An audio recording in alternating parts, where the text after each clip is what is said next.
ਉਜ਼ਾਰ ਨਸਰੁੱਲਾ agro ਵਾਲੇ ਬਹੁਤ ਵਧੀਆ ਹਨ ਜੀ, ਬੜੇ ਅੱਛੇ ਬਣਾ ਰਹੇ ਨੂੰ। ਕੀਮਤ ਵੱਲੋਂ ਵੀ ਇਹ ਡਾਊਨ ਹਨ ਜੀ, ਯਾਨੀ ਕਿ ਮਿਆਰੀ ਕੰਮ ਕਰਦੇ ਨੂੰ ਤੇ ਰੇਟ ਘੱਟ ਲੈਂਦੇ ਨੇ ਮਾਰਕੀਟ ਨਾਲੋਂ। ਸਸਤੇ ਉਜ਼ਾਰ ਦੇ ਰਹੇ ਨੇ ਤੇ ਕੰਮ ਅੱਛਾ ਕਰ ਦਿੰਦੇ ਪਏ ਨੂੰ। ਤੁਹਾਨੂੰ ਚਲਾ ਤੇ ਵੀ ਖਾ ਰਹੇ ਜੀ, ਤੇ ਉਸ ਤੋਂ ਬਾਅਦ ਤੁਹਾਨੂੰ ਪ੍ਰਾਈਸ ਵੀ ਦੱਸਣੇ ਆ ਵੀ ਕਿੰਨੇ ਪੈਸੇ ਅਸੀਂ ਭਰਨੇ ਦੇ।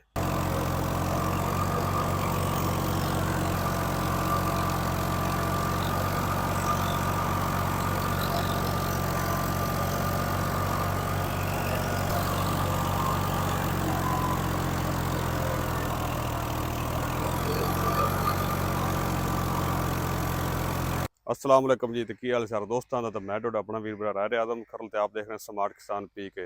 तो किसान वीर भरा इस वे मौजूद हैं अभी पैली में आलूओं की तैयारी करते पे और ट्रैक्टर चला खड़े 385 7 फाली दे। तो यह ट्रैक्टर साढ़े को रोटावाटर दिखा दी जी। यह रोटावाटर आप जी नवा खरीदा जी नसरुल्ला एग्रो वालों का उकाड़ा तू। ये अपने को जी अलहमदुलिल्लाह पहुँचाया जी, ये कल शाम को पहुँचा जी। तो अज सुबह असी इनू ਲੈ ਆਂਦਾ ਇੱਥੇ ਜ਼ਮੀਨ ਦੀ ਤਿਆਰੀ ਕਰਨ ਵਾਸਤੇ। ਤੇ ਤੁਹਾਨੂੰ ਕਿਸਾਨ ਵੀਰ ਭਰਾਓ ਮੁਕੰਮਲ ਡਿਟੇਲ ਦੇਣੇ ਰੋਟਾਵਾਟ ਦੇ ਬਾਰੇ ਮਾਲੂਮਾਤ ਦੇਣੇ ਆ ਵੀ ਇਹ ਸਾਨੂੰ ਕਿੰਨੇ ਦਾ ਮਿਲਿਆ ਹੈ, ਇਹਦੇ ਕੀ ਮਟੀਰੀਅਲ ਲੱਗਾ ਵੀ ਹੈ, ਕਿਸ ਤਰੀਕੇ ਦਾ ਹੈ, ਤੇ ਕਿਵੇਂ ਚੱਲੇਗਾ, ਹੌਲਾ ਚੱਲਦਾ ਜਾਂ ਭਾਰਾ ਚੱਲਦਾ, ਸਾਰਾ ਤੁਹਾਨੂੰ ਚੈੱਕ ਕਰਵਾਉਣੇ ਤੇ ਵਿਖਾਣੇ ਤੁਹਾਨੂੰ ਦੱਸਣੇ ਵੀ ਹੈ। ਕਿਸਾਨ ਵੀਰੋ ਵੀ ਆਪਾਂ ਗੱਲ ਕਰੀਏ ਸਭ ਤੋਂ ਪਹਿਲੇ ਬੈਰਿੰਗਾਂ ਦੀ। ਇਹ ਡਬਲ ਬੈਰਿੰਗ ਹੈ ਜੀ, ਟ੍ਰਿਪਲ ਬੈਰਿੰਗ ਨਹੀਂ ਹੈਗਾ, ਡਬਲ ਬੈਰਿੰਗ ਹੈ ਜੀ। ਉਸ ਤੋਂ ਬਾਅਦ ਇਹਨੂੰ ਡਬਲ ਸੀਲਾਂ ਲਾਈਆਂ ਗਈਆਂ ਨੂੰ, ਯਾਨੀ ਕਿ ਵਾਟਰਪ੍ਰੂਫ ਕੀਤਾ ਗਿਆ ਹੈ। ਇਹਨੂੰ ਤੁਸੀਂ ਕੱਦੂ ਕਰੋ, ਪਾਣੀ ਵਿੱਚ ਜਿਵੇਂ ਮਰਜ਼ੀ ਤੁਸੀਂ ਲਈ ਫਿਰੋ, ਇਹਦੇ ਵਿੱਚ ਪਾਣੀ ਨਹੀਂ ਪਵੇਗਾ। ਤੇ ਦੂਸਰੀ ਆਪਾਂ ਗੱਲ ਕਰੀਏ ਗਰੰਟੀ ਦੀ, ਤੇ 1 ਸਾਲ ਦੀ ਗਰੰਟੀ ਹੈ। ਇਹਦਾ ਇੱਕ ਕਾਬਲਾ ਵੀ ਫਰੀ ਹੋ ਜਾਵੇ ਜਾਂ ਖਰਾਬ ਹੋ ਜਾਵੇ ਉਹਨਾਂ ਦਾ ਕਲੇਮ ਹੈ ਜੀ, ਆਪਾਂ ਕਲੇਮ ਕਰ ਦੇਵਣਗੇ। ਉਸ ਤੋਂ ਬਾਅਦ ਆਪਾਂ ਪੈਪ ਦੀ ਗੱਲ ਕਰੀਏ ਤਾਂ ਪੈਪ ਬੜਾ ਬਦਲੀ ਭਾਰੀ ਹੈ ਜੀ, ਅੱਛਾ ਪੈਪ ਨਾਲ ਲਗਾਇਆ ਹੈ। ਛੁਰੀਆਂ ਉਹਨਾਂ ਲਾਈਆਂ ਨੇ FD ਦੀਆਂ, ਇਹ ਵੀ ਅੱਛੀਆਂ ਨਾਲ ਲਾਈਆਂ ਨੂੰ। ਇਹਨਾਂ ਦੀ ਵੀ ਗਰੰਟੀ ਹੈ ਵੀ ਇਹ ਮੁੜ ਜਾਵੇ ਜਾਂ ਨੂੰ ਦੰਦਾ ਪੈ ਜਾਵੇ ਇਹ ਤਬਦੀਲ ਕਰ ਦੇਣਗੇ। ਉਸ ਤੋਂ ਬਾਅਦ ਕਿਸਾਨ ਵੀਰ ਆਪਾਂ ਗੱਲ ਕਰੀਏ ਇਹਦੇ ਛੱਤ ਦੀ, ਤੇ ਛੱਤ ਡਬਲ ਹੈ ਜੀ, ਡਬਲ ਫੱਟਾ ਹੈ ਜੀ। ਆਹ ਥੱਲੇ ਸਟੀਲ ਦੀ ਛੱਤ ਲੱਗੀ ਹੋਈ ਜੀ।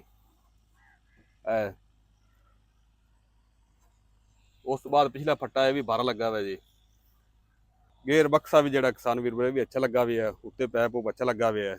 ਉਜ਼ਾਰ ਬੰਦੇ ਨਸਰੁੱਲਾ ਐਗਰੋ ਵਾਲੇ ਬਹੁਤ ਵਧੀਆ ਹਨ ਜੀ, ਬੜੇ ਅੱਛੇ ਬਣਾ ਰਹੇ ਨੂੰ। ਤੇ ਕੀਮਤ ਵੱਲੋਂ ਵੀ ਇਹ ਡਾਊਨ ਹਨ ਜੀ, ਯਾਨੀ ਕਿ ਮਿਆਰੀ ਕੰਮ ਕਰਦੇ ਨੂੰ ਤੇ ਰੇਟ ਘੱਟ ਲੈਂਦੇ ਨੇ ਮਾਰਕੀਟ ਨਾਲੋਂ। ਸਸਤੇ ਉਜ਼ਾਰ ਦੇ ਰਹੇ ਨੇ ਤੇ ਕੰਮ ਅੱਛਾ ਕਰ ਦਿੰਦੇ ਪਏ ਨੂੰ। ਤੇ ਹੁਣ ਦੋਸਤੋ ਆਪਾਂ ਇਹਨੂੰ ਕਿਸਾਨ ਵੀਰ ਭਰਾ ਚਲਾਣੇ ਹੈ, ਤੇ ਚਲਾ ਤੇ ਆਪਾਂ ਪਹਿਲੇ ਆਪਣੀ ਜ਼ਮੀਨ ਤੇ ਚਲਾਵਾਂਗੇ ਤੇ ਵੀ ਕੀ ਕਰਦਾ ਹੈ। ਉਸ ਤੋਂ ਬਾਅਦ ਫਿਰ ਆਪਾਂ 7 ਫਾਲੀ ਫਿਰਦੀ ਪਈ ਅੱਗੇ, ਉਹਦੇ ਪਿੱਛੇ ਉੱਥੇ ਚਲਾਵਾਂਗੇ 7 ਫਾਲੀ ਜਿਹੜੀ ਜਿੱਥੇ ਫਿਰੀ ਪਈ ਹੈ, ਤੇ ਤੁਹਾਨੂੰ ਚਲਾ ਤੇ ਵਿਖਾ ਰਹੇ ਜੀ। ਤੇ ਉਸ ਤੋਂ ਬਾਅਦ ਉਹਨੂੰ ਪ੍ਰਾਈਸ ਵੀ ਦੱਸਣੇ ਵੀ ਕਿੰਨੇ ਪੈਸੇ ਅਸੀਂ ਭਰਨੇ ਦੇ।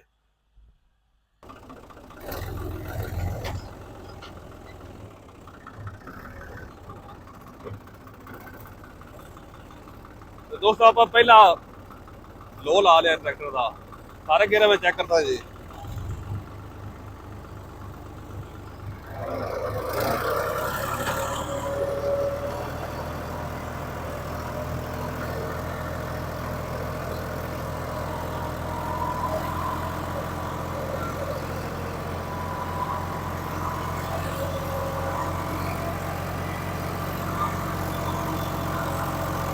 तो चला गया जैसे 7 बजे से ना 1000 में